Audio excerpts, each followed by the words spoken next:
Experts say ride-sharing companies like Uber and Lyft may be reducing the number of ambulance transports in larger cities, possibly to avoid expensive rides to the emergency room.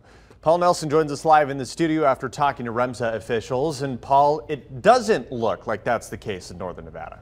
No, there's actually been an increase here, Landon, and that might be because of several reasons. Officials say using Uber or Lyft strictly for transportation to get to the hospital is fine for certain things, but an emergency is not one of them. During a medical emergency, experts say calling for an ambulance is still your best bet, especially if your condition could be life-threatening. Time is muscle, especially when you're dealing with the heart, you're dealing with brain, you're dealing with trauma patients, airway.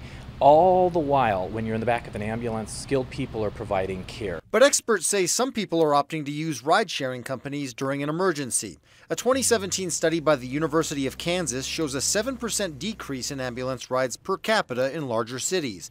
But here in the Truckee Meadows, it's actually up 2 to 4% year over year. That's difficult to correlate because, obviously we have an increase in population every year.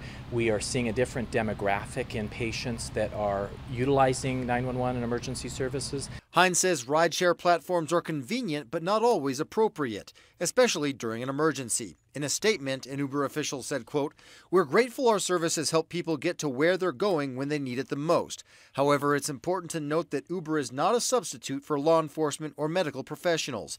In the event of any medical emergency, we always encourage people to call 911. In an Uber, you're getting transportation, but you're not getting care. Ambulances have sophisticated equipment on board like cardiac monitors. Skilled professionals can administer medication and they know which hospital is best suited for each emergency. Sometimes that can be messy, and obviously using your personal vehicle, most people don't want to have that in the back of their car.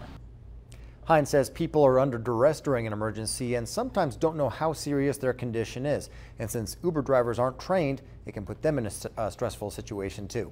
Covering this story live in the studio, Paul Nelson, Channel 2 News.